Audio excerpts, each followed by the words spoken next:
Hare Krishna, Krishna Krishna, Hare Hare, Hare Rama, Rama Rama, Hare Hare, Hare Krishna, Hare Krishna.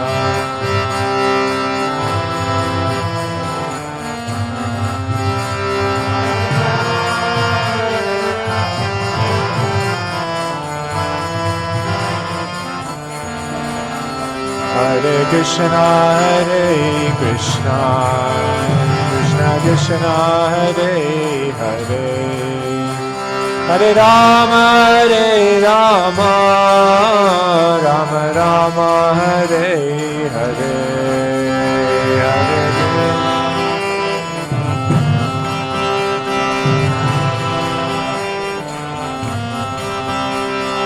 Rama, Rama.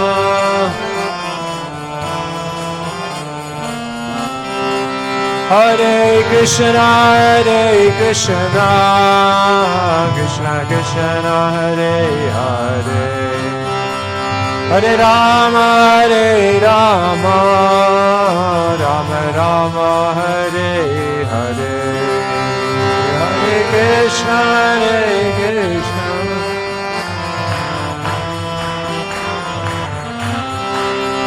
Hare Rama, Rama.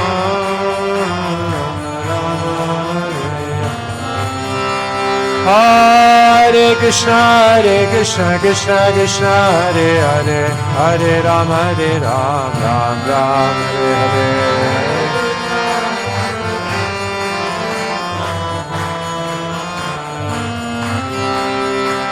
Hare Krishna, Krishna Krishna, Hare Hare, Hare Rama, Rama Rama, Hare Hare.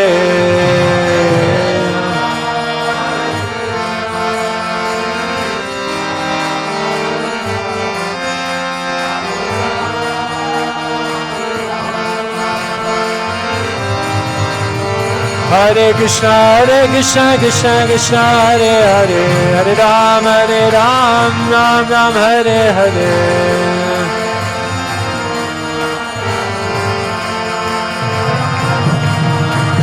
Hare Krishna, Krishna, Hare Hare, Hare Rama, Ram Ram, Hare Hare.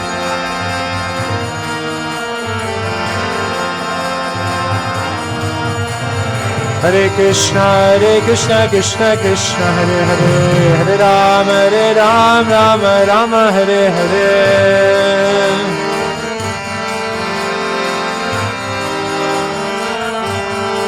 Hare Krishna, Krishna Hare Hare, Hare Rama, Rama Hare Hare.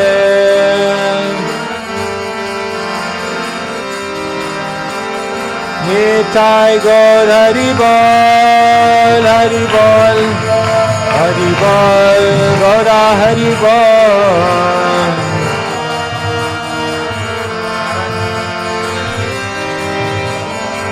Jaya Jaya Prabhupada, Prabhupada,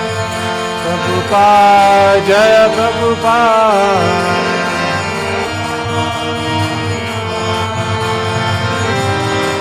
Jaya Jaya Prabhupada, Jaya Prabhupada.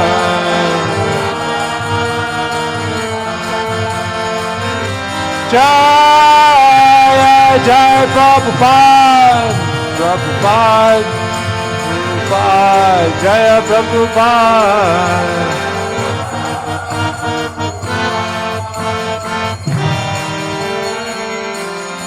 Jai Nitai Gaura Premanande, Hari Hari Bol.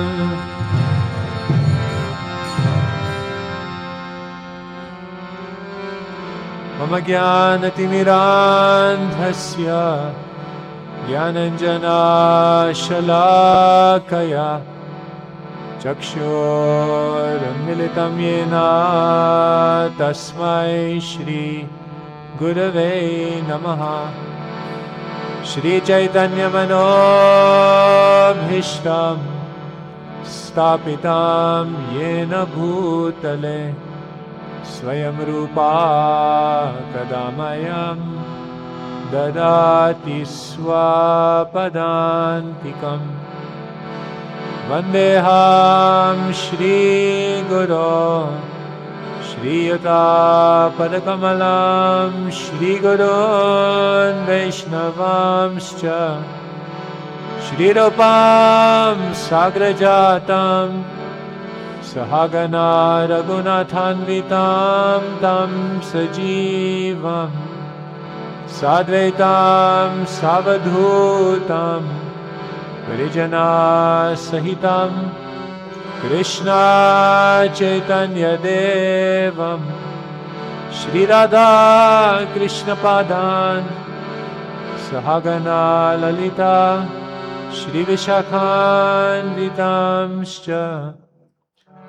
हे कृष्ण करुणा सिन्धु दीनबन्धु जगत्पते गोपेशा गोपिकान्त राधाकान्त नमोऽस्तुते।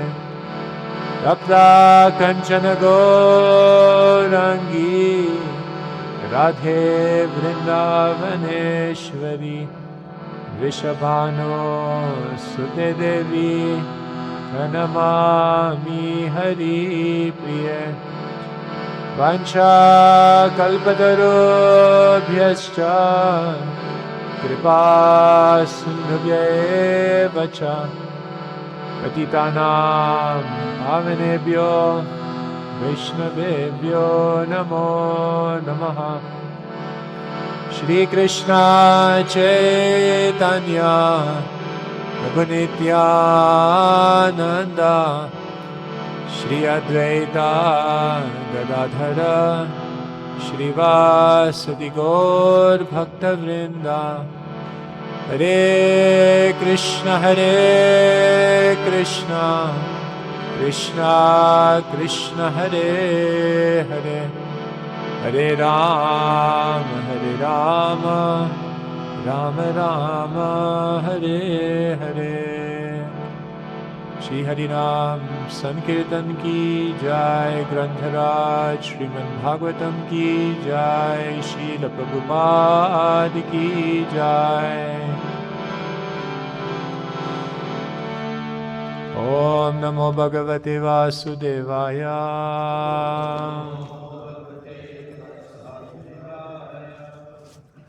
ओम नमो भगवते वासुदेवाय।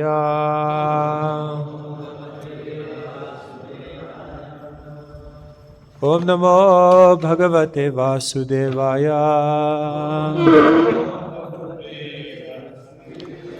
नारायणं नमस्कृत्य नरं चैव नरोत्तमं देवीं सरस्वतीं व्यासं ततो जयमुदीरयेत्। नस्ताप्रायेषु भद्रेषु नित्यां भागवत सेवया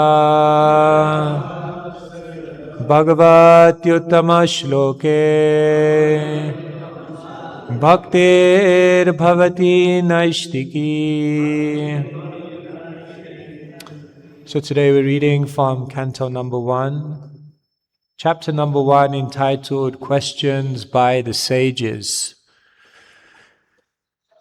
The first canto, Srimad Bhagavatam, is a very important canto because it's telling us what is the qualification of someone who wants to receive transcendental knowledge.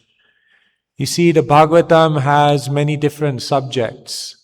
Atra sargo visargascha stanam poshanamutaya manvantaresha nukatha nirodha muktirashrayah. So Bhagavatam, just like Bhagavad Gita talks about 5 subjects, Bhagavatam talks about 10 subjects. primary creation, secondary creation, planetary systems, protection of the Lord, all of these, like these, many, many different subjects. But Sridhar Swami, who is the original commentator on the Bhagavatam, he wrote the Bhavartha Deepika. He says the subject matter of the first canto is Adhikar. There's no point listening and listening if one doesn't have Adhikar. Adhikar means what's the qualification to hear? Because otherwise you can hear so many things, but you will not get the fruit. Bahu janma kare jadi shravana kirtan tabuta napaye Krishna pade prema dhan. Bahu janma, for many lives you can hear so many things. Tabuta napaye Krishna pade prema dhan. But you may not get the full fruit of listening if you're not a good listener, isn't it? Sometimes it's a benefit for speakers when you don't have good listeners, because you can keep giving the same class and people say, Prabhuji, amazing class, I've never heard it before. It's the same class you gave last time. But people don't listen, and therefore it sounds like something different, but they already heard it, but they didn't really hear. So therefore we have a joke sometimes. We say devotees get 6 hours sleep, 5 hours at night, and 1 hour in the Bhagavatam class. So it's very difficult in this age to listen, to hear. Actually, in Sanskrit, someone who hears well, the name for one who's a learned person is Bahushruta. This is the name of a learned person, Bahushruta. And literally it means one who has heard very well, or one who has heard a lot. Today we are reading about Sutta Goswami, and Sutta Goswami, what is his name? Ugra Shrava, voracious listener. Like Bhima is voracious eater. So many follow in the parampara of Bhima, voracious eating. But that's okay, you can have prasada, no problem. But one should also be voracious listener, Ugra Shrava. And therefore Sutta Goswami is known as Ugra Shrava, someone who has always loves to hear, and one who hears well can teach. Therefore the first canto is all about Adhikar, because you're hearing about good speakers who became good speakers because they were good listeners. And because they were good listeners, they were good speakers. And those who listened to the good speakers, who were good listeners, also became good speakers. So it's all about speakers and listeners. Therefore, first canto, conversation between Sukadev, Parikshit. Wonderful speaker, wonderful listener. Sutta Goswami, sages of Naimisharanya. Wonderful speaker, wonderful listener.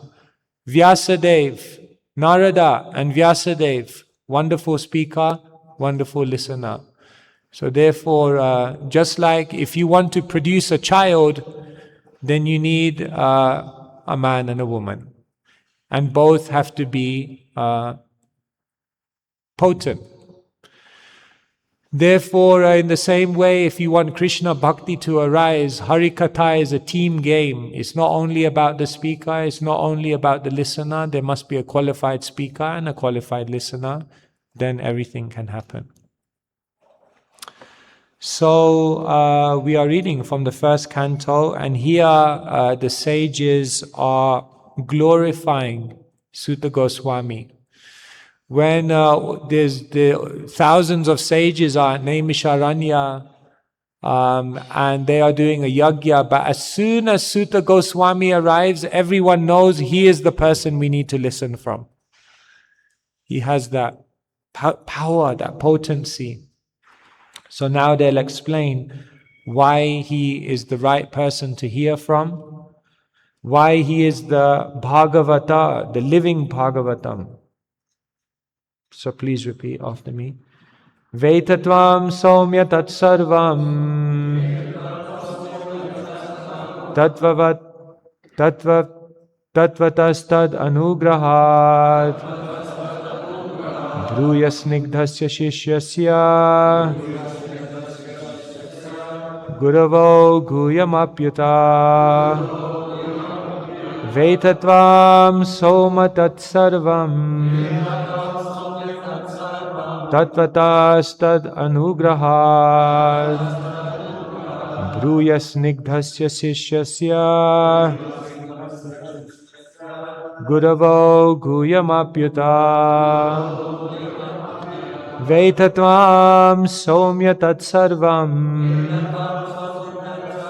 Tatvatastad Anugrahad Bruyasnigdhasya Sishyasya Guravo Guyamapyuta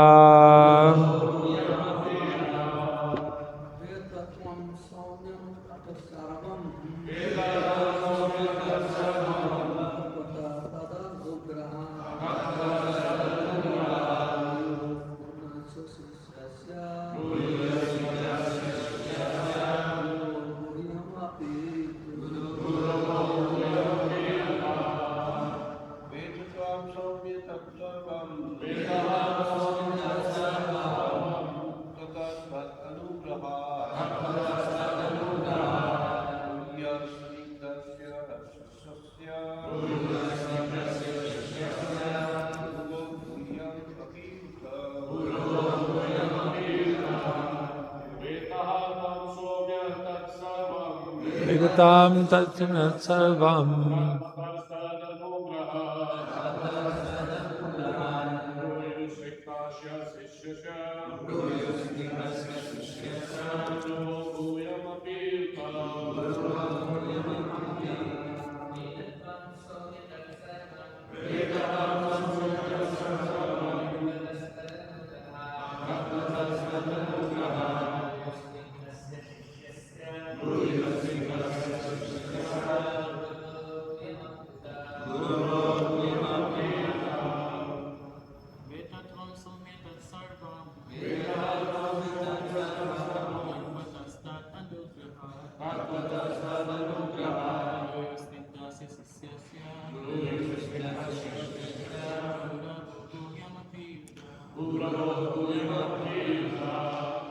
Mati.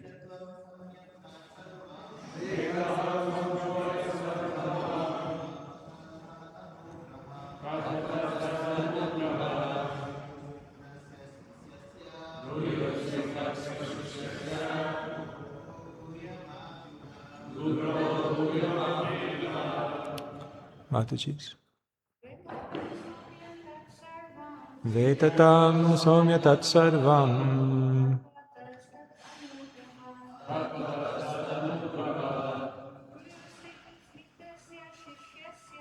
Yasimnasta Sisyasya Guravo Guyamapyuta Veta, you are well conversant. Dvam, your honor. Somya, one who is pure and simple. Tat, those. Sarvam, all. Tatvataha, in fact. Tat, there. Anugrahad, by the favor of. Bruyuhu, will tell. Snigdhasya, of one who is submissive. Shishyasya, of the disciple. Gurava, the spiritual masters. Guyam, secret. Apyuta, endowed with. Translation and purport by His Divine Grace, Srila Bhakti Vedanta Swami Srila Prabhupada Ki. Translation. And because you are submissive, your spiritual masters have endowed you with all the favors bestowed upon a gentle disciple. Therefore, you can tell us all that you have scientifically learned from them. Purport. The secret of success in spiritual life is in satisfying the spiritual master and thereby getting his sincere blessings. Srila Vishwanath Chakravarti Thakur has sung in his famous 8 stanzas on the spiritual master as follows. I offer my respectful obeisances unto the lotus feet of my spiritual master. Only by his satisfaction can one please the personality of Godhead. And when he is dissatisfied, there is only havoc on the path of spiritual realization. It is essential, therefore, that a disciple be very much obedient and submissive to the bona fide spiritual master. Srila Sutta Goswami fulfilled all these qualifications as a disciple, and therefore he was endowed with all favors by his learned and self-realized spiritual masters such as Srila Vyasadeva and others. The sages of Naimisharanya were confident that Srila Sutta Goswami was bona fide. Therefore, they were anxious to hear from him. Srila Prabhupada ki. In these days, we're talking about Srila Prabhupada. Srila Prabhupada, who was the living Bhagavata. Srila Prabhupada, who was a visionary. Srila Prabhupada, who was an innovator. But how was Srila Prabhupada able to be all of those things? Because first and foremost, Srila Prabhupada was a good disciple. The living Bhagavata becomes a teacher, becomes a Jagat Guru, becomes someone who can travel all around the world and preach Bhagavat Dharma because they are a good disciple. Everything begins there. If one gets this one relationship right in their spiritual life, every other relationship will flourish. Your relationship with Krishna will flourish. Your relationship with the holy name will flourish. Your relationship with the Vaishnavas will flourish. And your relationship with the living entities who you try to preach to will also flourish if you get this one relationship right. And therefore, if there's one relationship to focus on in your spiritual life, more than any other relationship, actually, it's the relationship with the spiritual master. One can say even more than the relationship with Krishna, because one follows the other. Therefore, Srila Prabhupada was so incredible as a devotee because he was such a good disciple. Here, what Srila Prabhupada is writing in the first line of the purport, Prabhupada said again and again, the secret of my success is that I followed the orders of my spiritual master perfectly. In other words, all success is available in the instructions of the spiritual master. Atmatattva Prabhu, disciple of Srila Prabhupada, before he was to be initiated, he said, Lokanath Maharaj had put my name down for initiation. At that time, devotees just put your name down for initiation. Jai Shishirada Banke Bihari Ki. So his name was down for initiation, but he was thinking, I don't know, I'm not even sure who is Srila Prabhupada. Should I even surrender to Srila Prabhupada? So then he said the next day, before his initiation, he came for the morning program. And all the devotees were doing Guru Puja to Srila Prabhupada. So Srila Prabhupada was on the Vyasasana. Someone was offering the arti to Srila Prabhupada, and the devotees were singing Shri Guru Charana Padma. They were singing. And Atmatattva Prabhu was watching Srila Prabhupada, and he saw something which for him confirmed that Srila Prabhupada was a spiritual master worth following. What did he see? As everyone was worshipping Srila Prabhupada, singing Shri Guru Charana Padma, he looked at Srila Prabhupada, and Srila Prabhupada's eyes were closed, And Srila Prabhupada himself was singing Shri Guru Charana Padma. And what Atma Tattva Prabhu realized is that this is a guru. Every time he is being worshipped, all he is doing is worshipping his own spiritual master and passing all the respect up. And this is what qualified Srila Prabhupada as a spiritual master. That he never took credit. He just realized that everything I'm achieving is because I was blessed. And so Amitava Prabhu was convinced. And as he continued hearing from Srila Prabhupada, then he realized that Srila Prabhupada didn't just respect his spiritual master, but he understood the heart of his spiritual master. One can be a disciple, but one can also be a blind following disciple. This is not encouraged. Like on another occasion, Srila Prabhupada was walking in LA. They were on a morning walk. So LA, very exclusive area. So they were on a morning walk and they were in a very rich neighborhood. So they walked past one massive, big mansion. And Prabhupada turned round, he stopped, he looked at the devotees and he said, and one day we'll have a mansion like this for Krishna. And everyone said, Jai Srila Prabhupada. And then they walked a little further. And then a man was driving out with like a limousine or something. So he said, and Prabhupada stopped and he said, and one day we'll have a car like this for Krishna. So everyone said, Jai Srila Prabhupada. And then they walked a little further and then one man was walking out with a dog. And then Prabhupada turned around and he said, and one day we'll have a dog like this for Krishna. Everyone said, Jai Srila Prabhupada. And then Prabhupada looked at him and said, you fools, what do you want a dog for? In other words, sometimes we end up, Jai Prabhupada, Jai Prabhupada, Jai Prabhupada. Do we understand? Do we really realize what the spiritual master wants? Not blind following.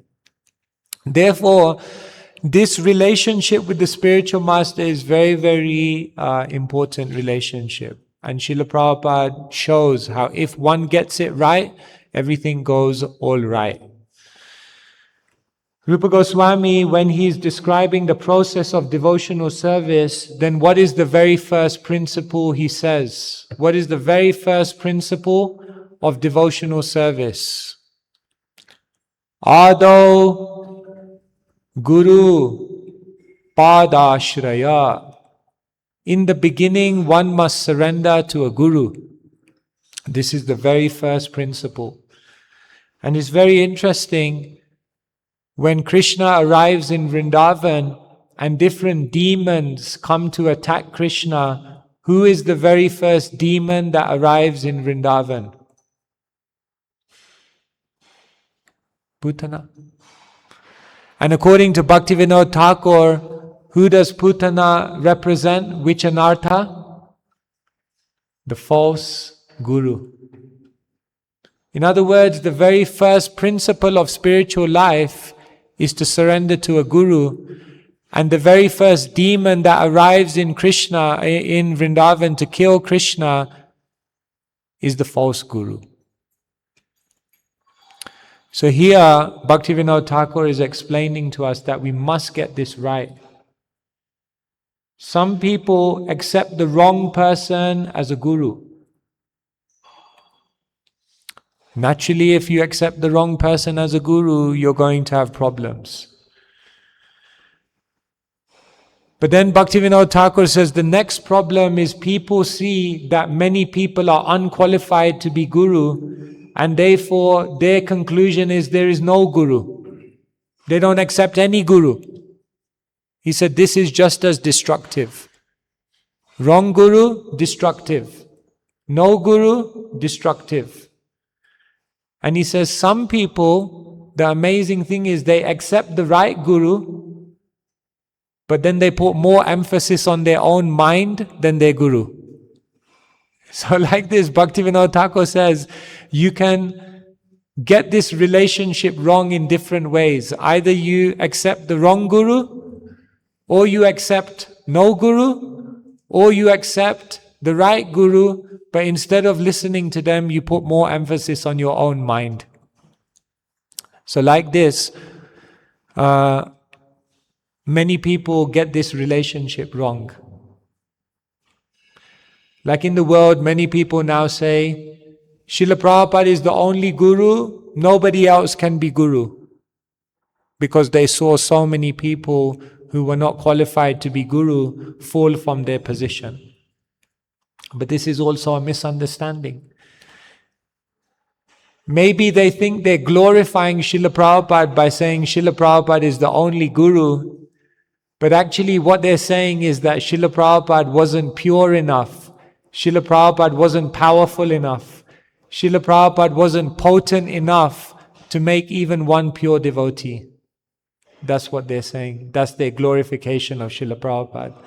That Prabhupada is not the only guru, nobody else is qualified to become guru because none of Srila Prabhupada's disciples actually made it to that level of purity.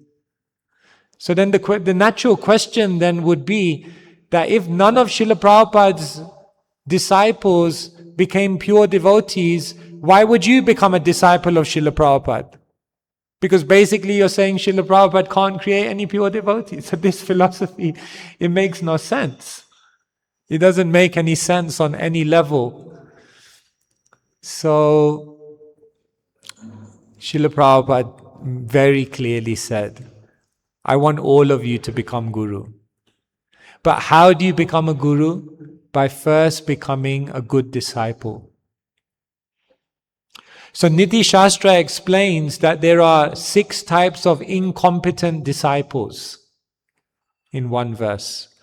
Alir bana jyotishakaha stabdibhuta kimekaka preshitas preshakascheva sadete sevakadama. There are 6 ways in which you can become an incompetent disciple. The first type of incompetent disciple is known as Ali. Ali means the bee disciple. One type of incompetent disciple is like a bee. Why like a bee? Because a bee goes from flower to flower, taking a little bit of nectar from everyone, but not committed to anything or anyone. So some disciples are like this. They go, they hear from many, many different people. They take the nectar from many, many different places. They like to connect with many, many different Vaishnavas, but they're not committed to any of them. There's no investment of the heart in the instructions of any of them. And therefore they come, they take what they like, and then never not to be seen again until the next time they come and they can get something.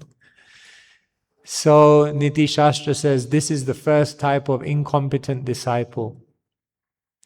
Second type of incompetent disciple is known as Bana.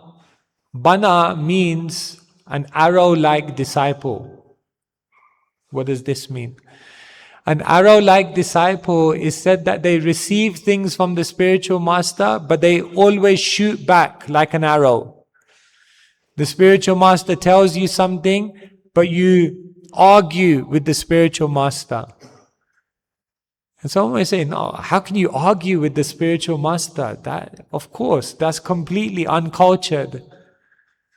But maybe we don't verbally argue with the spiritual master, but once the Guru says something, in our mind we are arguing. Yeah, that's true, but yeah, they may say that, but there's also this to consider. So therefore, we argue, talk back. The next type of incompetent disciple is known as Stabdi Bhuta. Stabdi Bhuta means lazy. Stabdi Bhuta literally means like a pillar. All in one place. They don't move, they don't function, they're not enthusiastic, they have no life. Prabhupada would often say, Prana che se hetu prachar. One who has life, they can preach.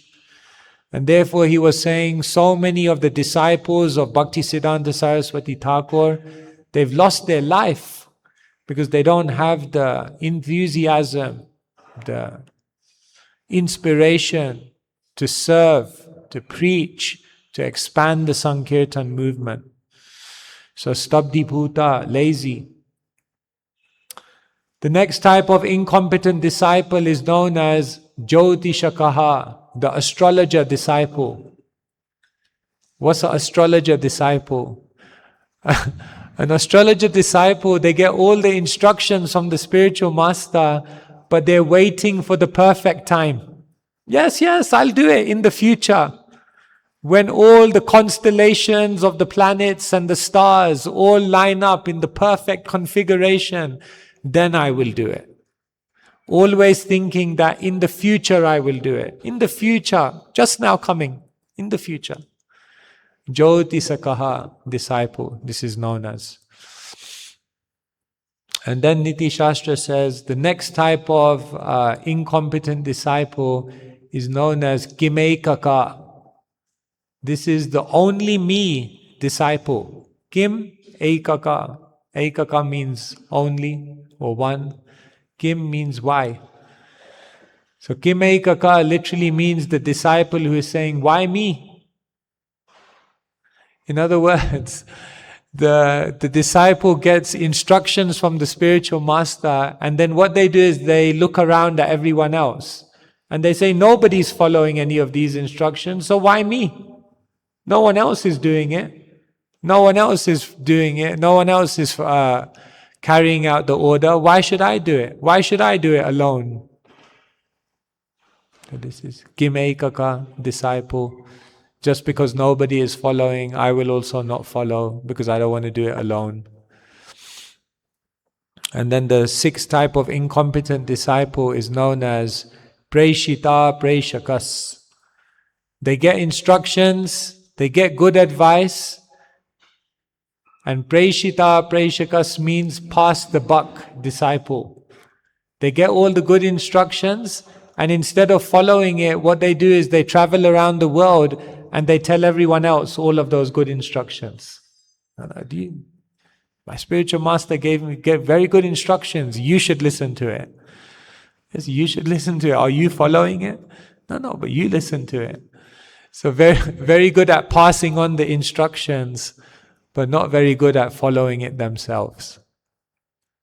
So like this, to be a good disciple is not such an easy thing. One can be like a bee, no commitment. One can be like an arrow, constantly fighting back against the instructions. One can be like an astrologer, waiting for a moment that will never come. One can be like the person who says, why does everyone else not do it? One can be the pass the buck, tell everyone else, but don't follow it yourself. Like this, there's so many ways in which one fails to be a good disciple. But if one is not a good disciple, then the blessings don't come. And if the blessings don't come, then nothing else in spiritual life can work. And so, we need a spiritual master in our life to push us. Because the reality is that each one of us are very, very lazy, most of us. So if it's left up to ourselves, we know what we should do, but we will not do it. But when we have a spiritual master in our life, who we have very great faith in, then they will push us. Even when we don't want to be pushed, they will push us. And because we have love for them, because we have trust in them, we'll allow them to push us. And if they push us, then maybe we'll get closer to Krishna. His Holiness Bhaktitirtha Maharaj went to the communist countries to distribute books. You have to understand what it means to go to the communist countries to distribute books. At that time, it meant if you were caught, you were killed on the spot. Immense risk. Bhaktitirtha Maharaj did it. because he heard Srila Prabhupada wanted his book spread all over the world. So after he returned from the communist countries, he came to see Srila Prabhupada. Srila Prabhupada called him into the room and he said to Bhakti Tirtha Swami, come. And he caught hold of Bhakti Tirtha Maharaj's head. At that time his name was Ganesham. And Srila Prabhupada started rubbing his head. And he said, you've become so dear to my spiritual master for your sacrifices, for your service. So Bhakti Tirtha Maharaj started crying. He was so overwhelmed by emotion, by Srila Prabhupada's love. And then Bhakti Tirtha Maharaj looked at Prabhupada and he said, I only did it because you pushed me. Otherwise I would never have gone to the communist countries. I only did it because you pushed me. And Prabhupada looked at Bhakti Tirtha Maharaj and he said, my spiritual master pushed me. Therefore, I am now pushing you. And in the future, you will push others. And they will push others. And they will push others. Prabhupada said, this is a pushing movement. And Prabhupada said, just like one train carriage moves and it pulls the next carriage, which pulls the next carriage, which pulls the next carriage. Prabhupada said, this is how parampara works. So factually, most of us, we are too lazy. We know what we should do, we know what's right, we know what's good for us, but we don't do it. But the one saving grace is if you have gurus in your life who you have deep love for, then even when you don't want to do it, because of your love for them, you'll do it. And when you do it, you'll become successful. Therefore, Srila Prabhupada was so incredible because Srila Prabhupada was an amazing disciple. And you see that every devotee who became a good disciple of Srila Prabhupada also did amazing things in their life. And that is available to each one of us. So today we're talking about Srila Prabhupada as the living Bhagavata. We could talk about Srila Prabhupada and all of his achievements, but he was the living Bhagavata because he was a good disciple.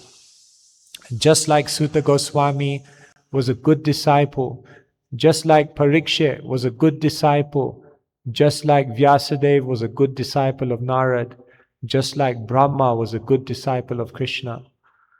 Like this, good disciple means good teacher, good servant. And this is the foundation, the most important relationship in our spiritual life, the relationship from which all other relationships will flourish. Hare Krishna, Krishna Krishna, Hare Hare, Hare Rama, Rama Rama, Hare Hare. Srila Prabhupada ki jai. All right, if anyone would like to ask any questions or if you have any comments, then I'll try and respond to that.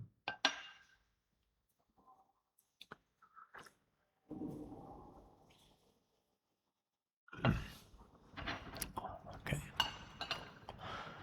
Yes.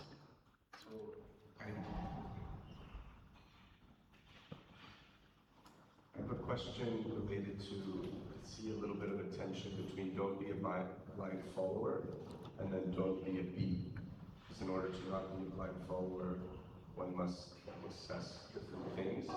So my question specifically is when assessing different spiritual paths, since they are very deep, each and every one of them, how deep should one go to then basically not be a blind follower, to go deeply into one?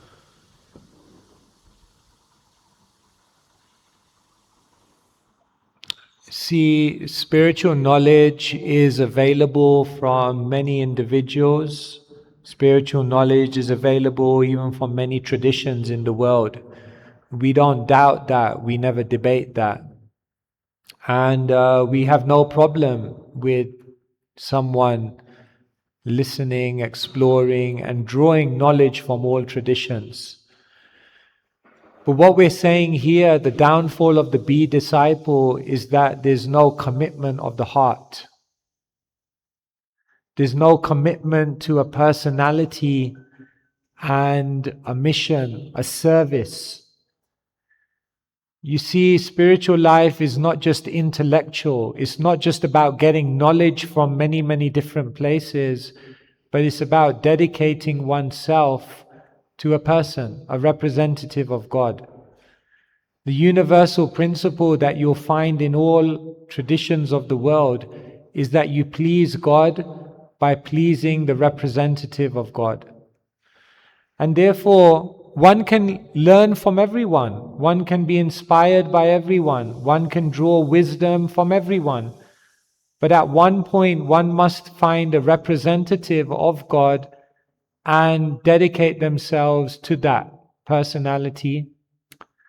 Just like you go to a university, and in many different universities, they are studying the same subject, but in a slightly different way. But you would never go to a different university every single day, because you know that ultimately if you want to learn something, then you can learn something from all the universities, but you have to take entrance into one and learn in a structured way in one. That's just the principle of learning, of education. So I think there's no problem in learning and being inspired and drawing wisdom and drawing knowledge from many traditions, but at one point there must be an investment of the heart into a representative of one particular tradition and take that as one way in which one is going, the way in which one is going to try to dedicate themselves. And once one takes one path, it doesn't mean you're closed off to anything else. You can still be open to the wisdom of everything else, but you know that this is my path. It's just like getting married, right?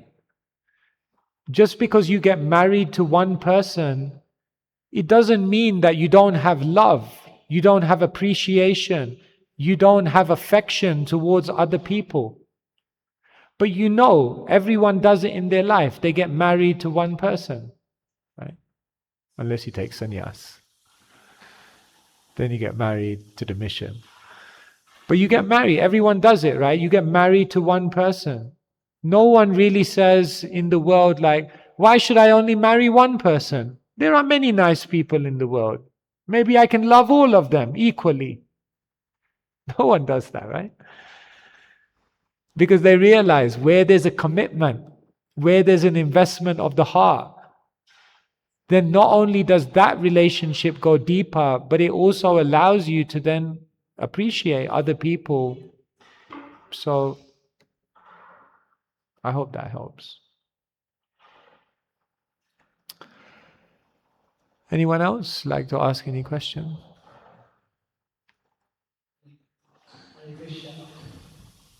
So the question of they say that Guru is always eternal.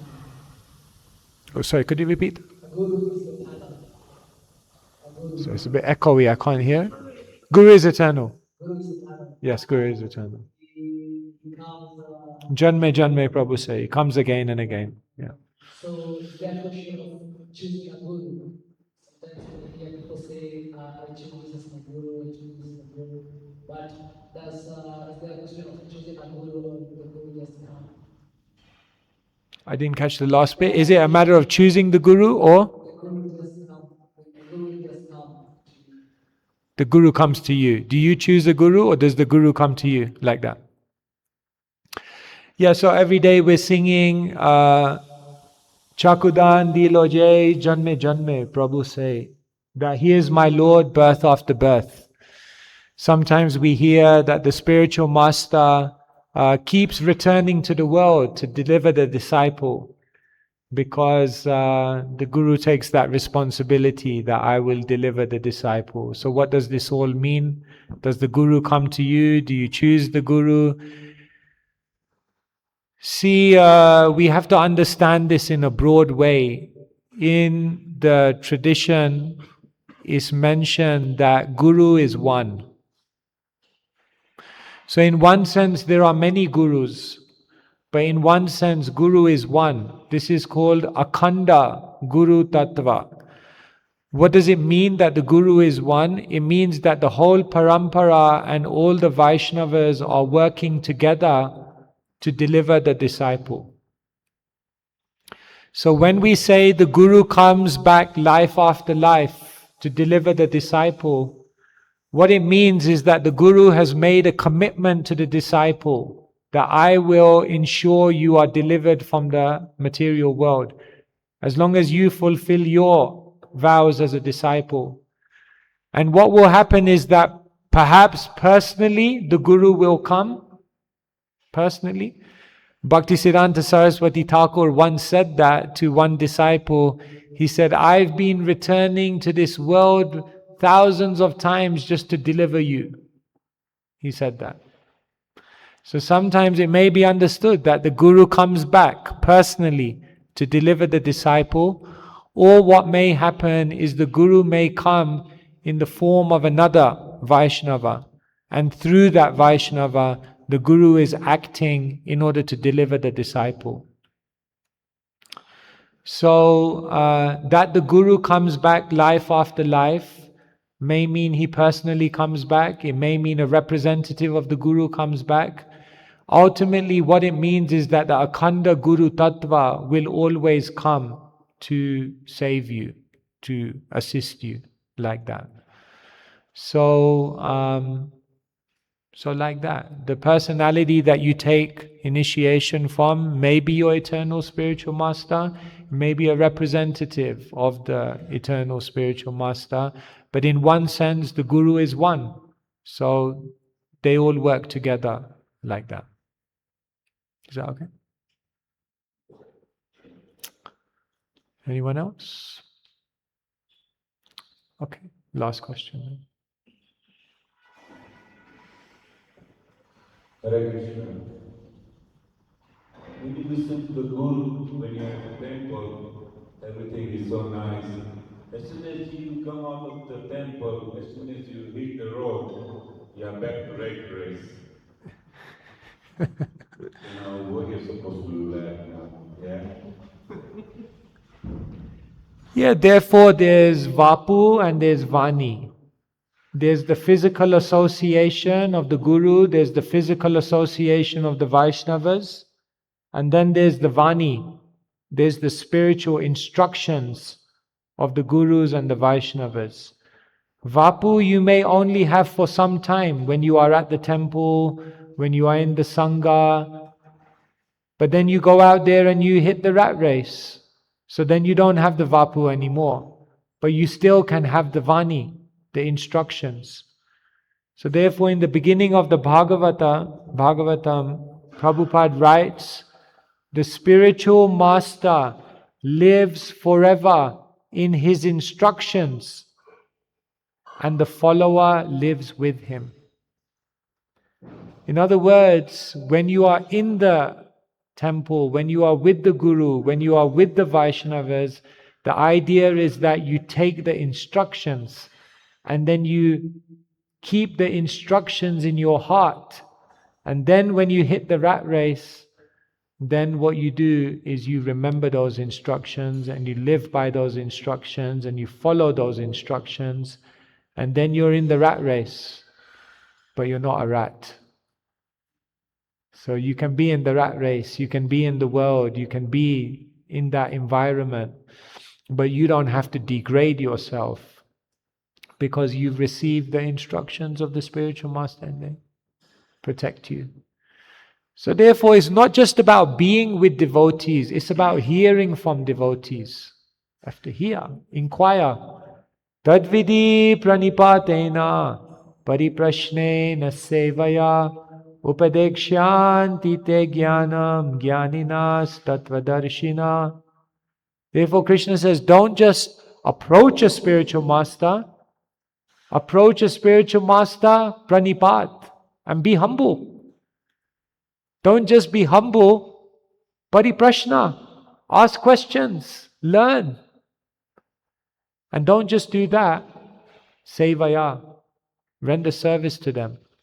If you do those three things, when you're in the association of the Vaishnava, the Guru, then what will happen is when you leave the association, their effect will remain within your heart.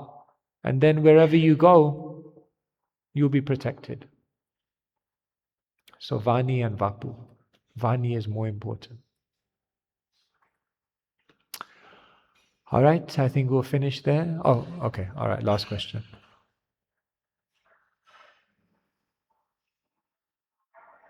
Thank you, Krishna Maharaj. Thank you for the wonderful class. I have a follow-up question with Prabhu. As he said in the temple, we are conscious, and the moment we hit the road, we come to the normal material world. So my question is, as we read in Prabhupada's comment, he says that temple archery is most important. You cannot see the Lord in general. So for them, these opportunities you want to see the form of the Lord and connect. But those who are realized devotees, senior devotees, they can see Krishna everywhere. So that my understanding that means they are conscious for rest of the time also. So they are similar. They see everything equally. They see the things as it is, and we see the thing as real. So how do we understand? For example, when commuting, someone is passing through a airport, how do we see Krishna? Does he see this is Krishna's airport now? Will you please shed more light on this so we get more? Yes. Yes, so the Bhagavatam says, Archayam eva hareye pujam ya shadaye hate tad bhakteshu chanyeshu sabhakta prakrita smrita. So the Bhagavatam is explaining there are different levels of devotees.